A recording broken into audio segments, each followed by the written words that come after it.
The following program contains mature subject matter. Listener discretion is advised. Yeah, this has destroyed my dad. It destroyed our family. It just did. Someone could have just dropped a nuclear bomb on us. It wouldn't have been any worse. And your mother, how did it go affect her? Oh, devastated my mom. My mom was blind at the time already. My mom had a disease called retinitis pigmentosa. I have the same thing, actually. Fortunately, I haven't gone blind from it, but my mom did at a fairly young age. So she wasn't in a good space when this happened, and this just drove her into a darkness she never came out of. And then in the end, it was cancer that took her. My mom died 15 years after Kerrie's murder. She died at the age of 57. Yeah. Oh, sorry. Thanks, man. Yeah, that was tough. She had a tough life, my mom. Do you have any other siblings? I have a brother, an older brother, Ian. He lives in Selkirk, Manitoba. Ian, my brother Ian, he's a survivor. He's kind of lives day to day. It's spring 2017, and this is Trevor Brown in our first call from his home in Thompson, a mining town in northern Manitoba. Trevor's 47 and wants to know if I might be interested in looking at his sister's unsolved murder. She's worth it, and she deserves justice, and we want answers. So Kerrie Brown was 15 at the time. The Royal Canadian Mounted Police say hers is their largest cold case investigation in Manitoba. I've often wondered, I get crazy notions sometimes. I think of the ravens. They're so intelligent, and there's some old ones around here. You can tell by the size of them, and they know. And I often think the ravens have all the answers. We just don't know how they can tell us. And I'll guarantee you ravens saw what happened to my sister, which is going to sound weird. And they would remember the faces of the people that did it to her. And they could pass that information on to everyone in their family that can pass it on, they say, for generations. If somebody, that's crazy, but I often think to myself, maybe the ravens will show us one day. That's fascinating what you say about the ravens and the corvids in general are, as you say, they have fantastic memories and they do communicate with each other. And they do have memory for human faces. They do, and there's one here that is old. We have one that shows up in our backyard. Like, there's a family that nests close here because I feed them bacon, but any one of them ever came across that individual in a public place, they would recognize them as them being the ones that did this, even though they never witnessed it themselves, which is incredible when you think about it. No, it is incredible. It being such an uncommon event, it would stick out in their memory banks, but then all you have to do is get them to talk. Yeah. You know that, eh? Yeah, no, they... Just get them to stay... Get them to talk now. Okay, let's sing, Mr. Raven. Tell us who did it.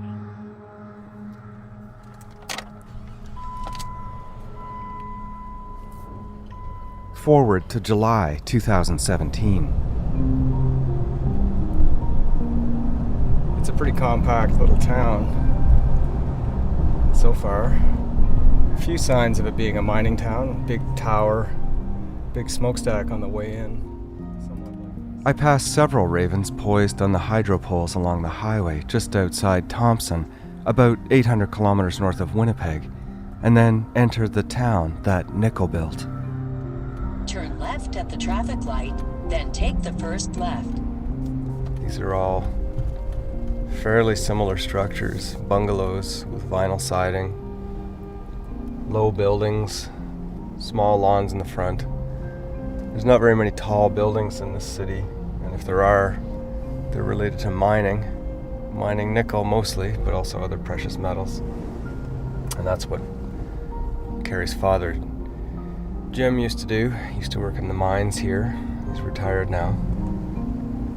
Thompson was built as a planned community by Inco, the mining company, starting in 1956. It's actually named after the company's former chairman, John Thompson. The town's seen more vibrant times with some of the best ore deposits in the world, but there's just been news of more layoffs at some of the still working shafts, now operated by a South American corporation. And Thompson's been at the top of the list of Canada's most violent communities several years running. The place is actually built on and around the mines, but you can't see that unless you get the right perspective. Mallard Crescent, Pickerel Crescent, Sturgeon Crescent. There's Wolf Street, Lynx Crescent. And all the streets are named after minerals, trees, or other animals. It's about 5:15. Really anxious to meet with Trevor and his dad. Just briefly, just to say hi. Want to get moving on this. And I know they do too. Over 30 years. Arriving on the left. There it is right there. It's a white row house. Brown trim.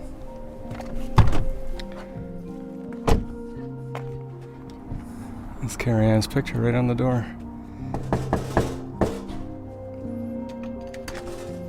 Hello. Dave? Yeah. Oh my god, Dave. I was just thinking about you, man. What do you have with you, brother? Just me and the recording thing. This is my recording device. Yeah, eh? Yeah. Oh, I'm glad you made it safe.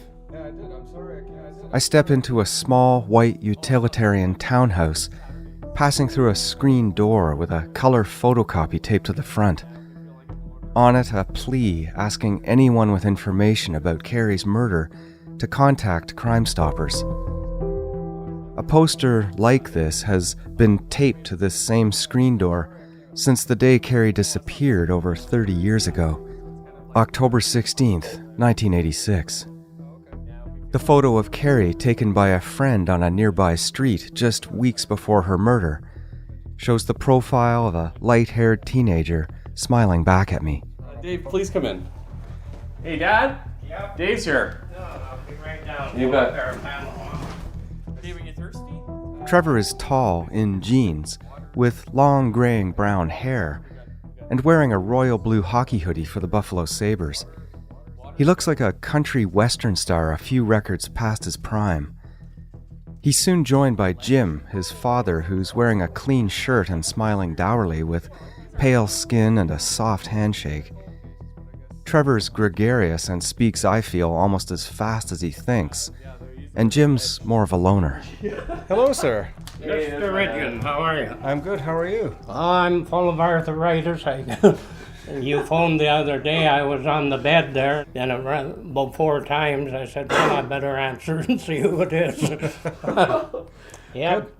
And this is the house Kerrie Ann lived in. Yeah. Yeah, this was the only house she lived in. This is pretty well all that's left of Kerrie's stuff is her teddy bear. Coco was Kerrie's. He's old. This guy's 40 years old. And this is a belt she had on that night when she was at the party, and Trevor just got it from a girl. What, about? A few months ago. Yeah. A few months ago. We've moved into the living room, where Trevor sits on an aging love seat with an open beer in front of him and an arm around a large, worn, brown stuffed bear propped in the corner.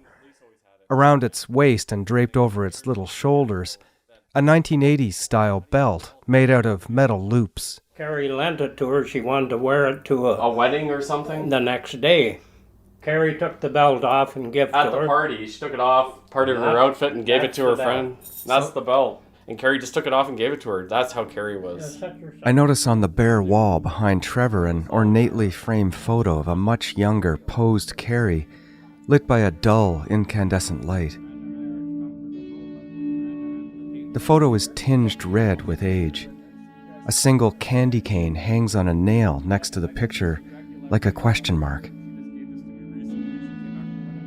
Then Trevor redirects my attention, tilting sideways, holding his forehead with an intense concentration while looking in my general direction.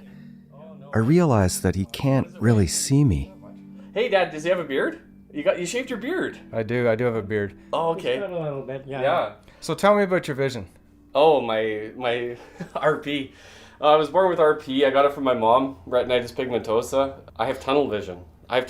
Literal. Like, if you want to know what it's like, put 2 toilet paper rolls over your eyes and just kind of walk around. It's kind of like that's what tunnel vision is. Yeah, I was diagnosed at the age of 5 because they were looking for it. It's genetically passed along, and all they know is that it generally leads to blindness. And that's the general rule with RP. So when you look at me, what do you see? Outline. I just see your outline. Yeah, your head. I don't see your facial features or anything like that. Well, that's a blessing for me. That you can't see what I Well, I've seen your facial features, Dave. I know you well enough, brother. I've seen you in enough docs. Trevor can get around pretty well, guiding himself sometimes with arms held out and his fingers brushing walls or whatever he happens to be passing. If I put something down or I'm not careful about my feet, though, Trevor can get tripped up. An onlooker might think he's completely blind. Somebody here knows something, and I don't know what it's going to take to draw them out, but I'm curious. And we've never done anything as big as this. This is a national podcast. You have quite a following, Dave, right? Another thing I quickly learn about Trevor is that he likes to ask lots of questions. Are you familiar with the terminology T1, Dave? T2? No. Okay, these are the mines. Oh. Yeah, Thompson's mines are all named. T1 is the big one with the smokestack over here in the back. I saw that coming in. Yeah, that's T1. T2 is an open pit mine in the middle. Well, T3 is where Dad spent most of his years. It's out here behind the train station. And then in the middle of T1 and T3 is T2, open pit mines that they mined out several years ago. What did you used to do there, Jim? I started as a mine beginner. Yeah. I found it unsafe down there for myself. I didn't like it. Jim's not used to having people around much anymore. He goes out once or twice a week for a drink, but other than that, he's home watching hockey or the Hamilton Tiger Cats or resting. But all right, eventually I wound up in the dry, which, was only about 12 cents different an hour, and you're warm and no clothes to ruin or anything, a pair of running shoes. The dry, Dave, is the surface. Oh. Working on surface. Yeah. Oh, okay. In the, where everybody showers and cleans up after they come up from underground, that's the dry. Mainly nickel, but a bit of everything. Yeah. It's they got a few precious metals as well. And a bit of copper, a little bit of gold. Didn't need a lot of refining. And in fact, they used the nickel from Thompson to make the Canada Cup. If you watch hockey? Oh. 87 Canada Cup, Gretzky to Lemieux. That cup, yeah, that was made. The nickel from that came from Thompson. Tell me about Kerrie. I'll tell you something about Kerrie. That if there ever was a number 10, and this is not because I'm her dad, I would say in my whole life with her here, I never once had an argument with her even. But she had a little bit of a temper, but not something like firing stuff around. Well, she hated bullies. Anybody was picking on somebody because they weren't very good looking or a little bit stupid, she was right there sticking up for them. She was maybe 5 feet tall, maybe 80 pounds, and she stood up to this bully that was picking on her friend, and the girl backed away. The toughest chick in our school. I'll never forget it. I was in grade 7. She was in grade 6. I couldn't believe it, because Kerrie wasn't afraid of her. She wasn't afraid of her, and she was willing to stick up for her friend in the face of fear. And that was Kerrie. That was her nature. She got a hold of my shirts once she was a teenager.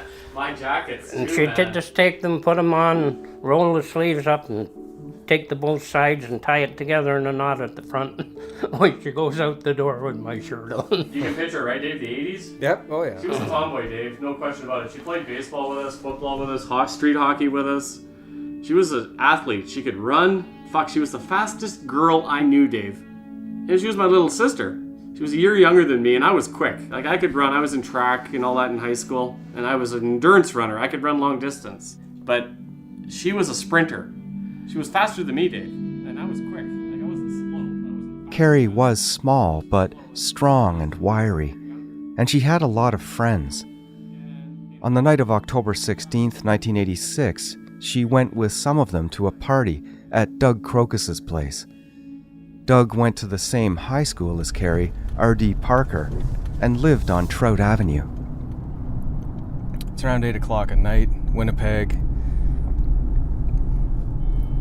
I'm just heading to talk to Doug Crocus, who hosted the party that Kerrie Brown was last seen at. So I'm hoping that Doug can shed some light on what happened at the party and the aftermath. Looking for Kerrie when Kerrie was found.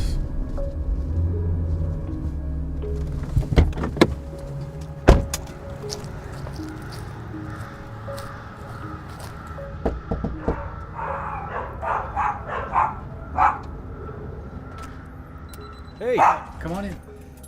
Doug's a mechanical engineer and has done a lot of traveling since he left Thompson. Alberta, Scotland, Australia, and now back in Manitoba again. He's 47 in a black t-shirt and jeans, short white beard, and balding.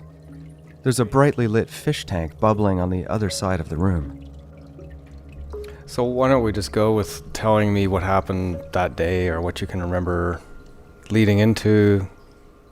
Was it a party or a gathering or what was it? Well, party's the word that people use, but I don't think that's really it, because that group of people, I mean, definitely it was a party, but it wasn't like there was invitations or it was planned, or we hung around quite a lot through that period of time, and it was the exact same group of people all the time. So was Kerrie part of the group, or did she? Oh, for sure, yeah. Her and Rhonda were very close. And Nicole. I think Kerrie was staying at Nicole's house that night. Two of Kerrie's best friends at the time were Rhonda Tennant and Nicole Zarodny. I'll be talking to both of them. And so you say that it wasn't an invitation party, that wouldn't have been... No, we just kind of we went to my place, into my basement, because it was, a place where we hung out quite a lot. I think my mom was upstairs in her room watching TV. There was beer there. I don't think there was a whole lot of beer, but there was. I mean, we were kind of, of that kind of bridging age. Some of us were 18, some of us weren't. I wasn't. Kerrie, Rhonda, and Nicole weren't. Some of us were older, some of us were younger. It was yeah. And we were just having laughs. What kind of stuff would you do at your gatherings? Same thing as anybody. Like, there'd be music playing and telling stories, and I can't even really remember. What does anybody do at a party, other than talk, play music? So, and there was nobody there that you didn't recognize or anything like that? No, and that got asked a lot. There wasn't. A few people came and went over the evening, but nobody that was unknown. Nobody that was unknown to us. Nobody that didn't attend high school with us or wasn't in class with us. Nobody that wasn't part of the community. Nobody whose, parents we didn't know, that sort of thing. It was a small town, a small remote town. Like, it's different than small rural, southern Canada, northern Canada. Like, it's 3.5 hours to the Paw. Like, it was a very tight-knit community. Not a lot of people came and went as far as living there. I think it's more transient now than it was back then. It's tragedy on so many fronts. Like, I wouldn't change anything about growing up there, other than, obviously, that kind of ruined it for everybody.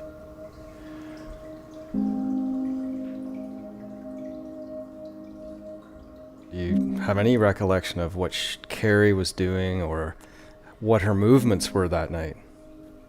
Yeah, well, I know I talked to her for quite a while, and then she was going to leave, and I remember having a bit of not an argument, but asking Kerrie to just wait in the porch and not to go outside until her and Nicole were going to walk home. And I talked to Kerrie at the bottom of the stairs for quite a while. I may have even gone to the top of the stairs, but I can't remember. And then I went back in to go find Nicole, because Kerrie asked me to. And then sometime later, Kerrie was gone. So then when the police came to you, did they come and question you all at once, everyone together? One at a time. They questioned you one at a time? One at a time. And did they DNA test you as well? They did. Yeah, they did me. They did quite a few of us. I don't know who exactly. It was quite terrible. And I can't help but think that, and I know it's not true, but I can't help but think you would know if you, how could you do something like that? And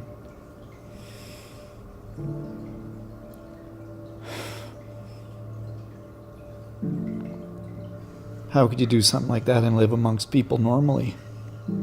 So that gets me to know. I don't believe, not for a second, that it was anybody with us that night. I hope I'm not wrong, but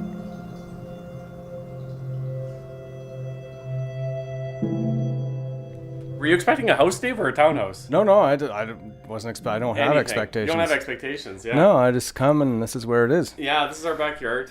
Back at the Browns' place in Thompson, Trevor gets up and moves toward the sliding glass door that defines most of the back wall of the living room. Beyond it, a communal backyard, green space for the whole townhouse block. Yeah, we're down in here in the northeast corner of the city, and we don't have much in our backyard. Oh, that's nice to have. Nice poplars. Yeah, I like the wild, like the trees, and we have lots of animals, birds, lots of birds that come visit us that know us, and squirrels. We have squirrels that come inside the house. Really? Yeah. Oh, yeah. Eat peanuts out of the bowl. Oh, yeah. We have squirrels that are comfortable coming in here, and we're okay with it. I'm okay with squirrels coming in. So is my dad. But I know you wanted to get some pictures and stuff.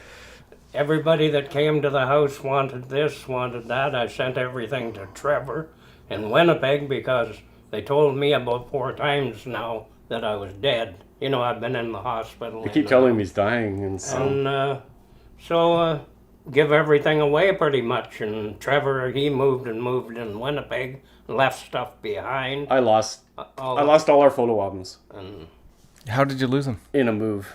I had, I'll be honest, I had relapsed. I was in recovery and I had relapsed after 3 years of sobriety almost. And I lost my job, I lost my apartment. And when I lost my apartment, I lost everything that I had. Yeah, I lost a lot of family. I lost the photo albums. I think of is what I miss most. And I had rings, like my sister had a daughter's pride ring. I had my mom's engagement ring from my dad, and I lost it. And I was saddened by it, but it's gone. So what can you do? Did I bring a beer? No, you did not. Do you want to get it? Yeah, I'm gonna grab it. Okay. You want to sit and chat for a bit? Yeah, if that's okay. Yeah, for sure. Can I get you? Trevor goes to the kitchen to grab a fresh beer and returns swiftly. I've struggled with immense depression, and after Kerrie died, I lost all ambition in life. Period. I was, before Kerrie's death, I was an honor roll student. I was involved socially in everything, from high school musicals to track, soccer. I was just active. I was socially active, very active, and had a lot of friends and spent a lot of time outside of the house. But after Kerrie died, I didn't care. Nothing mattered. Nothing mattered. I mean, nothing. I dropped out of school eventually, and nothing makes me happy today. Nothing brings me pleasure. Well, very few things. And nothing consistently. I've struggled to hold down a job. Like I don't work today. I take care of my dad today, and that's why I'm here in Thompson, to take care of my dad. But I've never held a job for more than 3 years after Kerrie died. And I'd fall back into my old habits, my drug habits, my alcohol habits, and for me, it's the great obsession. My great obsession is who did this. That's what rents the most space in my mind, is who did this? Because I've told myself that once I know the answer to that question, then I'll move on. But until then, I've not moved on.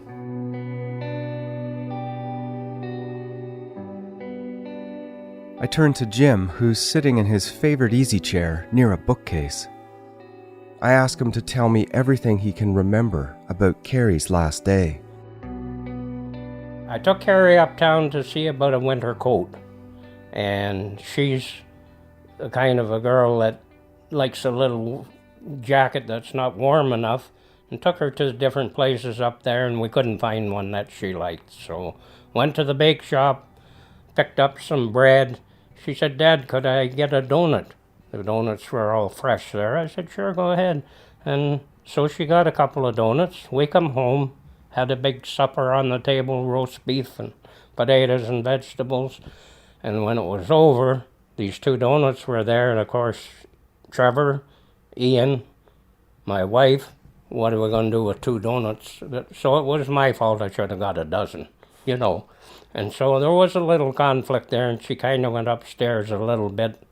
Go ahead, eat them then, you know, that sort of thing.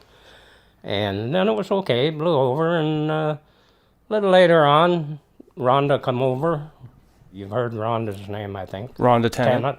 They went upstairs. Kerrie got like her gear on, pantsuit and that, and they come down. She had her Pittsburgh Penguin jacket. I noticed the belt on her, that belt there. She had her jacket open. The one thing I didn't notice was if she had her purse with her. And if she was staying overnight somewhere, she would have a bag or something. A purse never showed up anywhere unless the police found it in her room and took it. They took a bunch of stuff out of the room, like telephone and answering service and stuff that had. But So you don't know if the police have her purse or if she had her purse? I have no idea. No. Okay. But what kind of purse was it? What did it look like? it would be just a little black purse, not a big bag or anything. Okay. So then she went upstairs, donuts, eat them yourself, then what? Yeah, well, like I say, Rhonda come along. She got into her pantsuit and that, and they come down the stairs. Don't wait up for me, Dad. No school tomorrow, which was a kind of a natural thing with her. If there was no school, she slept over at one of her friends' places, but there was nothing specific. And of course, with kids, they're all over the place. They're at this house, that house. You have no way of keeping track of them. My wife and I drove the car down to the garage and left it there and walked back home. Took a big walk around Juniper up by the hospital and back up home. And eventually the boys were out and I settled down to do my hockey pool. And so I did that, went to bed, went to work the next morning, got a taxi to work, and caught a ride home. My wife phoned about dinner time. She said, you know, Kerrie hasn't showed up at home. And she's the kind of a girl that would change her clothes very clean, change her clothes pretty regular, and not like her to sleep around for a day or two or anything like that. But I said, well, she'll be with one of her friends. And so by the time I come and got my car picked up, about 4:30 in the afternoon, and come around home, Kerrie's nowhere to be found. This is Friday. Yeah. Friday, October 17th, 1986, the day after the gathering at Crocus's. So we did what we could, phone taxis to see if she had left that place in a taxi, and it got on into the evening. I started driving around. I can't drive very good at night. My eyes weren't that good even then, but the taxi said they took somebody over to a certain area, and I went over there, and there was a gate locked, and I couldn't get it open. But anyway, she wasn't there, and I drove around a little more to another number similar, but a little different street, and the door was open in there. So I knocked anyway, but no answer. So I walked in, and it was completely empty. No furniture, no nothing in there. I give it a good thorough look. She certainly wasn't in there. So I come back home. The police came here after that. There was a bunch of visitors here consoling us and what have you, that we're looking for her, we can't find her. But the police took me to the police station, and a good long interview, like asking different questions. What colors did she like? What did she eat? What food did she eat? And that sort of stuff. I spent a good time there. Did they ask you where you had been and things like that? Not particularly, no. So you didn't feel like you were being treated as a suspect? Oh, no, not at all. Okay. My wife was steady crying, and I couldn't console her or anything, and it was just all muddled up, God. But I knew the next day, as soon as the police phoned, we found a body. They said, we need you to come to the hospital over to identify the body. I took my wife with me, but I didn't take her down there. Like, she was blind anyway, she couldn't see nothing, but I went down. I was with you, Dad. Jim slowly sinks into his chair and stares straight ahead. Some listeners may find this next part too difficult to hear. I went down there and Kerrie's laying there. I knew it was before I left the house it was Kerrie. I just knew.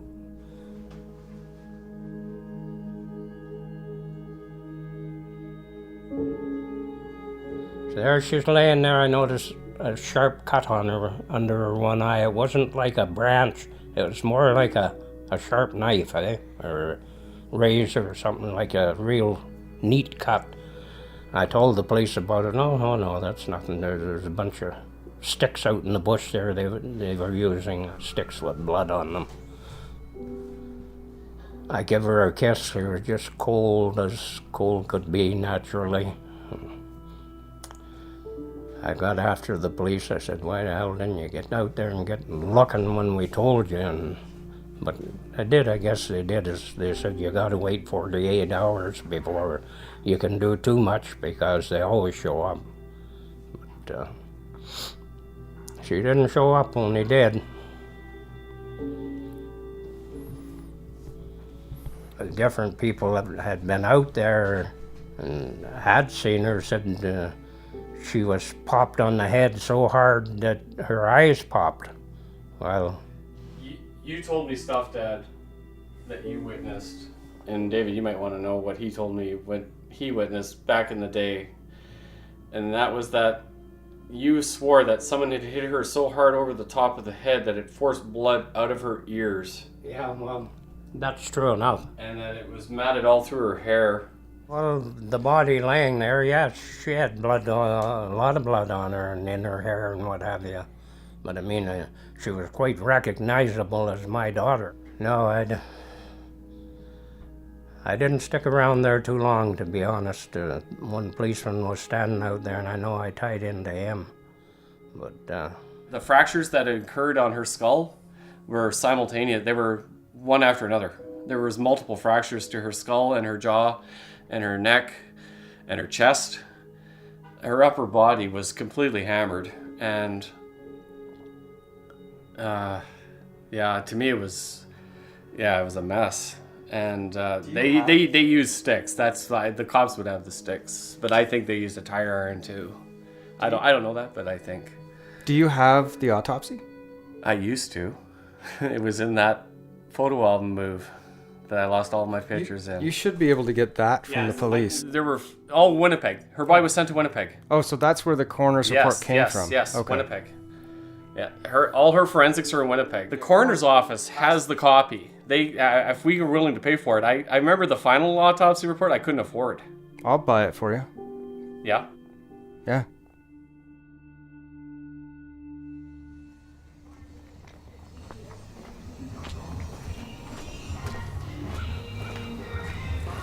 I'll sit here. Is that okay? Yeah, that's fine. Start off by telling me who you are and what we're doing here. My name's Rhonda.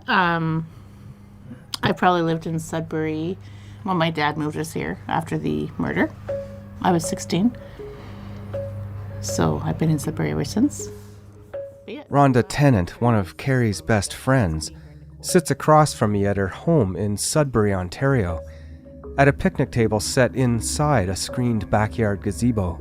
She's got shoulder-length auburn hair, wearing a V-neck blue and white short-sleeve blouse. So why did you move to Sudbury? My dad moved us here after the murder because he was a single parent, and I think he got really scared after that. Kerrie was one of my best friends, me, her, and Nicole, the three of us. What was it that brought you two together, like as friends? She was easygoing. She was fun. Yeah, we lived in the same neighborhood, just down the road from each other. So, what was Thompson like before Kerrie was murdered? Like as a place to grow up, how would you describe Thompson?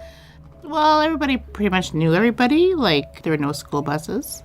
We went to Eastwood Elementary, which was probably, and Kerrie and Nicole lived on the same street, but it was probably a good 20-minute walk. High school was probably a 45-minute walk. And high school was, everybody knew everybody. It had its ups and downs. Like, it was a place where, like, you would have never locked your doors or... Yeah, you would have never thought. Well, maybe we were at the age, too. Like, we were only 15, right? So at that age, you're kind of free. You don't think anything bad's ever going to happen.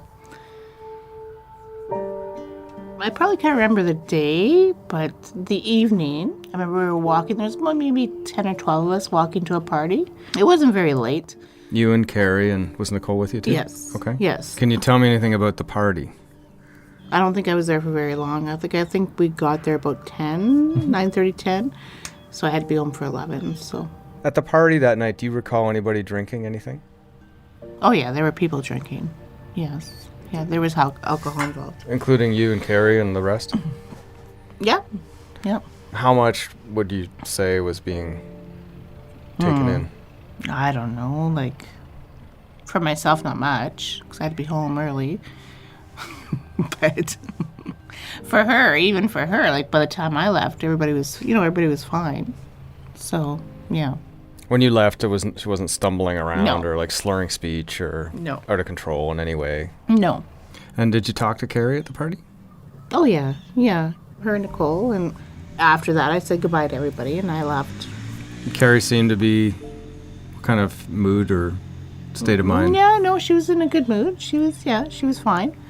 But then the next morning, her mom called my place. Do you know what time? Oh, it was early morning.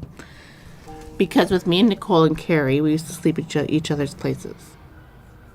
So her mom called me first thing in the morning. So first thing in the morning is... Well, it was probably like 9:30, 10, Okay. like asking if Kerrie had slept in my place. I said no. I had to leave the party early. Maybe she slept at Nicole's. So I guess her mom had called Nicole, but then Nicole called me and said, well, what do you mean she didn't sleep at your place? I said, well, I left before you guys. I'm just out in the country outside Winnipeg, Manitoba, and I'm on my way to interview Nicole Zarodny, who was with Kerrie on the night that she disappeared from the party on Trout Avenue in Thompson back in 1986, October. And I don't think Nicole has spoken about her experience very much. I know that Nicole had to think for a long time before agreeing to do this interview. Oh boy, there's a Rottweiler. He's bigger than Diesel. Hey, buddy. Okay.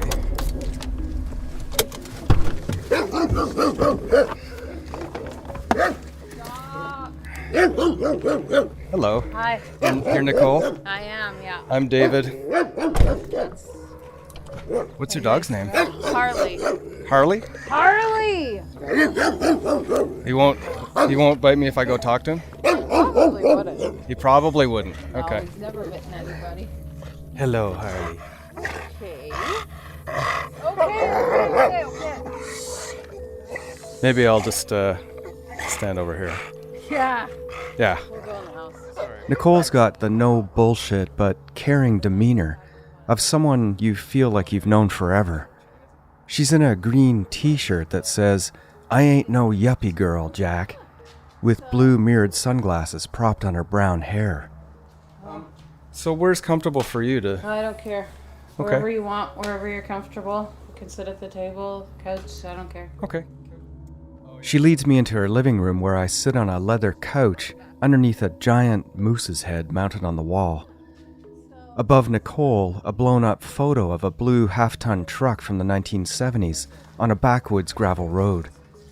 Nicole's in the driver's seat, leaning out the window, pointing at something in the distance and laughing. In the back, leaning forward and smiling, Kerrie Brown. Okay, couch is good, and your kids are fine, everything's taken care of, you're Everybody's okay? squared away. Okay, good. I don't like them around when I'm talking about this for obvious reasons. Have you ever talked to them about it at all before? I had like 7 years of psychotherapy. I think I went into it when I was probably 18, into therapy, which was probably when I actually admitted he died, because I pretended up until then. So 7 years of solid therapy, like I can talk about it. but it just changes you a lot. Like PTSD, survivor guilt, that doesn't go away, no matter how much therapy you have. And how old were you when this happened? I was 14. It was October, I was 14, and I turned 15 in February. Okay. So let's start by telling me what your relationship was to Kerrie Ann. And did you call her Kerrie Ann? I called her Kerrie. Okay. Yeah, we called her Kerrie, but I mean, her name is Kerrie Ann Brown. One of my kids is Carly Ann. We were friends. We were best friends. Kind of grew up together. She went on all our family trips with us. My dad is a bush pilot, and we took her up north, and we had a fish packing plant way off in the middle of the bush, and we would take her wherever we went. She was a part of our family, and went to school together, elementary and beginnings of high school. And then I had to do her eulogy. And that's an amazing thing to do when you're a teenager. Most definitely. I would say that's probably the hardest moment of my life. But the phone call was actually probably harder. When we, wow, there's just this flood of emotions. Take your time.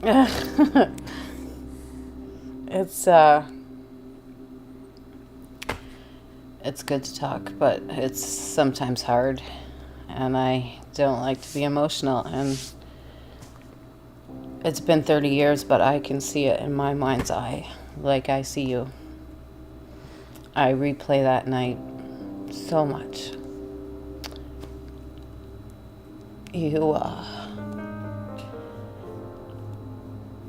I can see us skipping down the road, arm in arm, going to this guy's house, and, we were gonna hang out, and there was a large group of people that we actually hung around with, like, I don't know, maybe 50 people. There was a lot, and so we were at this guy's house, Doug's, in the basement, and everybody was happy. Hotel California, I hear over and over and over in my head, and when I hear that song, the Eagles, I see the basement.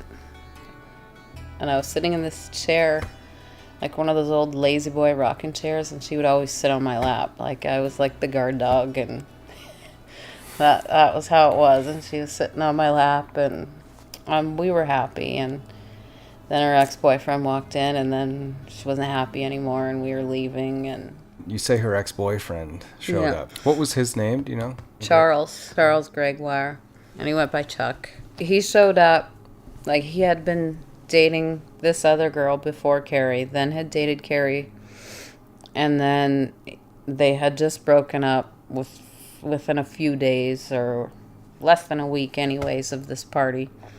And he came walking down the stairs holding that girl's hand, which upset Kerrie right away, and then she wanted to leave. And did Kerrie exchange words with not at all, this guy, or no, or the girl? No. There was no, there was no arguing or bad blood or anything like that. It was a awkward situation. He had gone back to his ex-girlfriend, and we were teenagers, so it was pretty upsetting, and we were just gonna leave. The ex-boyfriend is an obvious area of interest, and later I managed to track down Charles Gregoire, but I'm satisfied that he had nothing to do with what came next.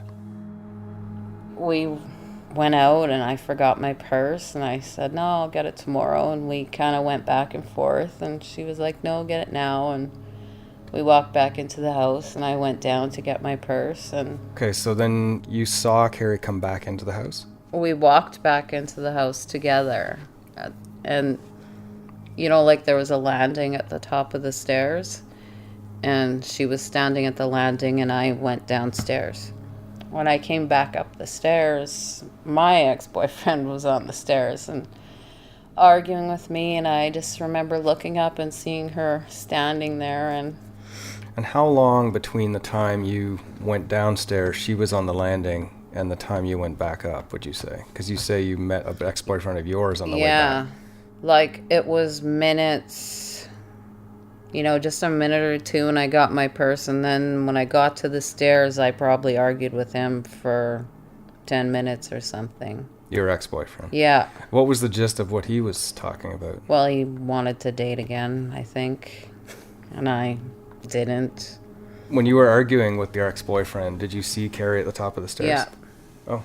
She was standing there. So she witnessed you arguing with She saw me arguing with him, yeah. And then what happened next?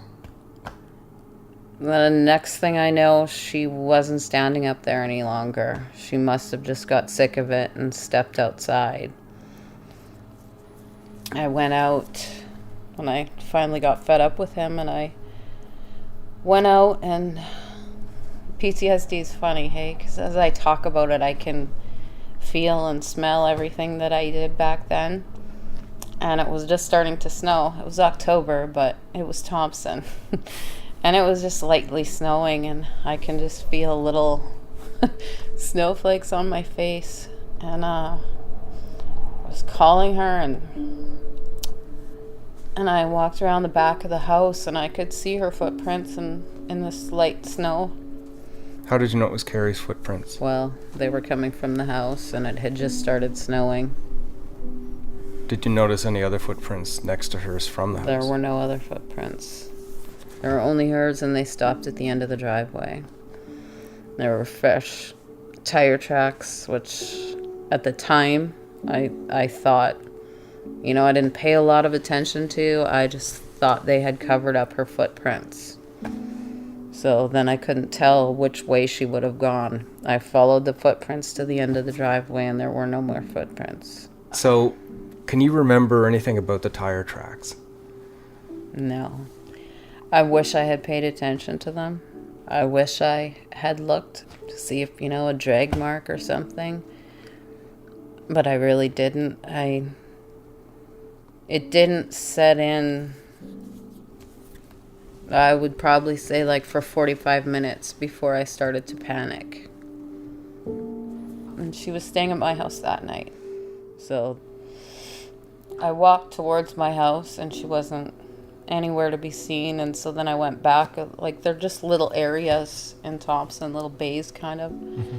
And I just walked around there searching for a long time. I went back to the house twice to see if she'd gone back to the house that we were at, and I was crying and I was upset. And when you last saw her at the stairs there, when you looked up, what time was that?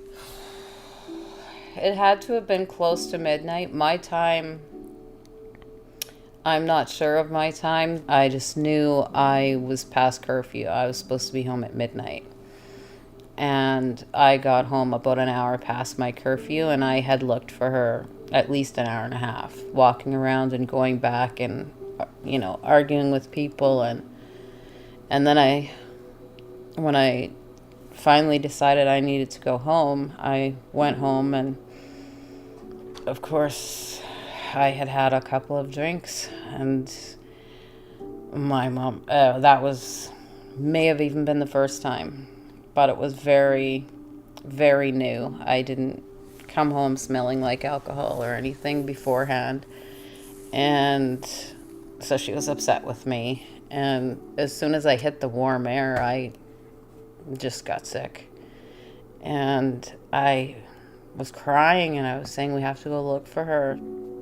In those days, Kerrie was there, and we didn't get permission, for her to sleep over. She just slept over, and that was how it was. So my mom didn't really know that she actually was missing. Then when I woke up in the morning, I said, she's gone. I called her house and asked if she was there, and of course she wasn't. And then I had to tell her parents that I lost her. And then police were called, and we made up these posters Just like a little paper with her picture on it and that she was missing and stuff. And Right away the next day? Right away. On the Friday? Yeah, because that was Thursday night, and so then Friday morning, right away, we did that, and my mom was driving us around, and we were talking to the cab company and all kinds of things, knocking on people's doors where cabs had dropped off young girls in the night, and of course, nowhere to be found. And there was a moment when I just felt like we are never going to find her, and I was like I was losing my mind, and I was hollering at my friends like, we're not going to find her. And they just looked at me like I was insane, and I like, why did you say that? And it was Saturday that there was a body found, and that spread through town just ridiculously.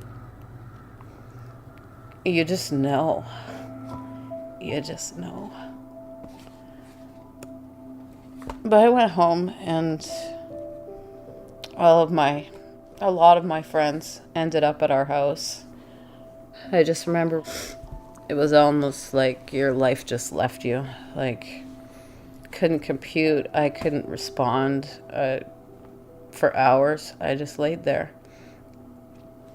And then you have to get up and go see her family and tell them how sorry you are.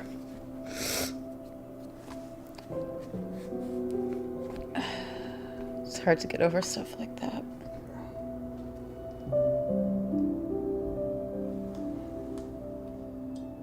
Tell me what it was like at the time in Thompson.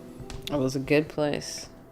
Literally, like your teenage girls, you walked all over town, wherever you wanted to go. You skip all the way to school. You never thought something like that would happen. I suppose nobody ever thinks something like that would happen. But you never heard about anything like that. When Kerrie's rape and murder happened, like, it was a shockwave. People were terrified. People were turning on other people, and there was lots of accusations. There were rumors. There were all kinds of things. Lots of people got lost. It's a hard thing. Yeah, I know it's a hard thing to explain to a person, but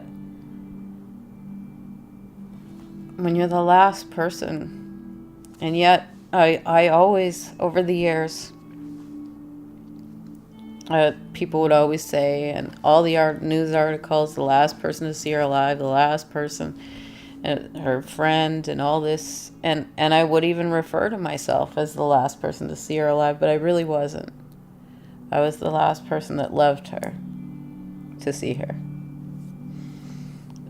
When somebody goes missing, and you were their last person, and then you have to go to their family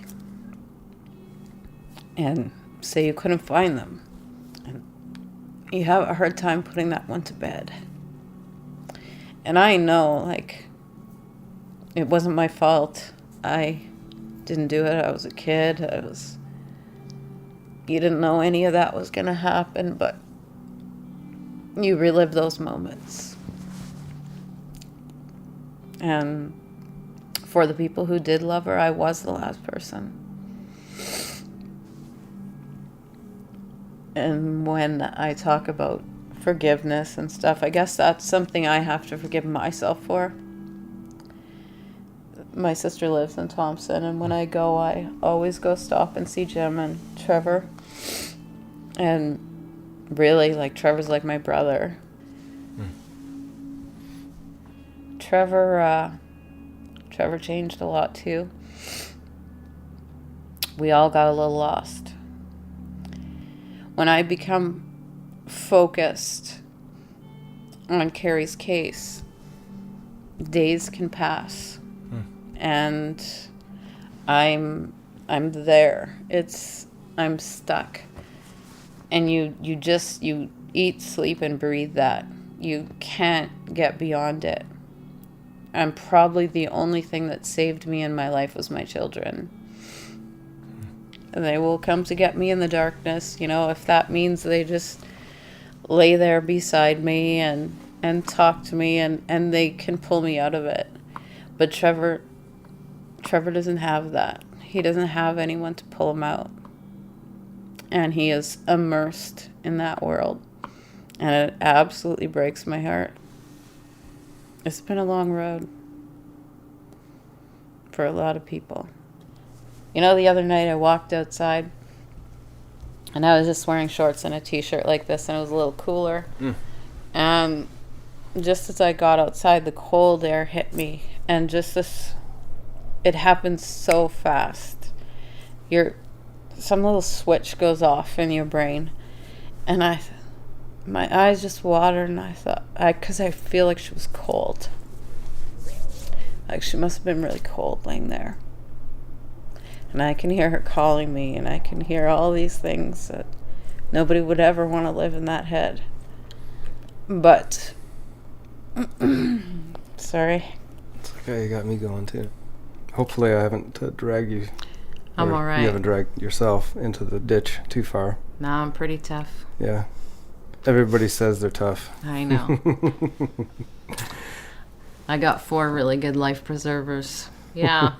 Go chasing around the sheep, and we got some little pigs last night. Oh, so I gotta see them before I go. They're hiding in the trees. We could go look and see if they're there, but they've only been here for a day or 2, so they've been hiding a lot. Oh, I gotta look at the pig. If I can look at the pigs before I go, that'll really help me too.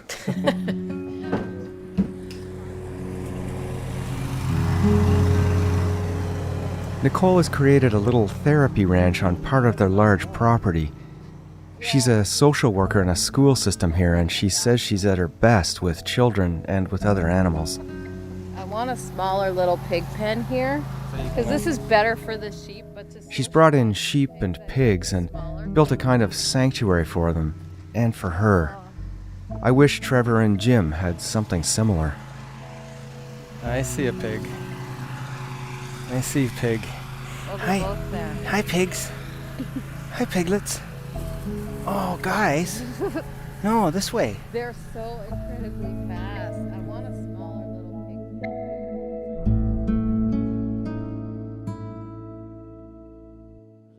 One thing that bothers me is the time frame between Kerrie and Nikki. They're both going together somewhere, leaving that party. Nicole went back in the house. Apparently, what I understood was to get her purse, and for her to disappear, get out the door, and completely disappear. It's the time frame that bothers me. When she came out, Kerrie was completely disappeared. I mean, I drove over around there. I'm not good with streets or anything, but I went round and round there, and from that house you could see quite a bit both ways the way the street run, and I can't see how she could disappear unless somebody just grabbed her into a vehicle and took off. That's just my opinion, but like I say, I can't see her disappearing that quick. That's bothered me quite a bit. When somebody says, I know how you feel, they don't know how you feel until it happens to you. My psychiatrist, psychologist, whoever the hell she was at the hospital, she said to me, I know just how you feel. My granddad died, 82 years old, in his sleep. I mean, compare that with a little girl getting her head beat in, raped and scared to death. That's what bothers me the most, is that she was scared. She had to be scared because she's the only one there and there's not one person to help her. And I blame myself. I never trained her to do anything out on the street. Kerrie was always with somebody. And for her, at one time in her life, to be alone, and she got hurt. My wife was sick all the time long before that happened, and I was giving most of my attention to her. I should have been giving it to Kerrie. And the one time when she needed me, I wasn't there.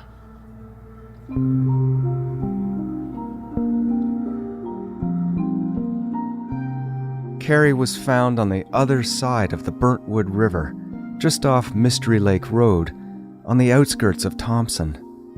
How did she get there? I know Trevor wants to take me to the spot. He goes there once a year, each October. And what happened that night after she left Doug's house? The raw ghosts of the fall of 1986 haunt every moment of every interview, and it's draining for everyone. But for now, enough questions. I say goodbye to Jim and Trevor for the night and head for my hotel on the other side of town. I need to meet with the RCMP to see if they'll share anything new about their investigation. Why did Kerrie's case become, as they say, the biggest in Manitoba history? In the hotel parking lot, I get out of my truck and, carrying my gear and luggage just before entering the building, a single raven's feather falls at my feet.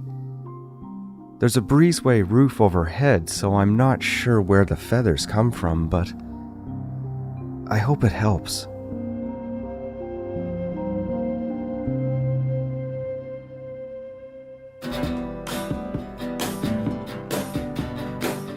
You have been listening to Episode 1, Ravens. Visit cbc.ca/SKS to learn more about the Kerrie Brown case. Want a place to discuss episodes with others and discover exclusive content? Join our new Facebook group and follow us on Twitter at SKSCBC. Someone Knows Something is hosted, written, and produced by David Ridgen. The series is mixed by Cecil Fernandez and produced by Chris Oak, Steph Camp, Amal Delich, Eunice Kim, and executive producer Arif Noorani. Original music by David Fetterman. Our theme song is Thompson Girl by the Tragically Hip. Thompson girl, we're down to the dead house plan. Thompson girl, we jettisoned everything we can. She says springtime's coming, wait till you see it poking through with them shoots of beauty. It's the end of a movie weather. It's time to end this siege together. Thompson girl,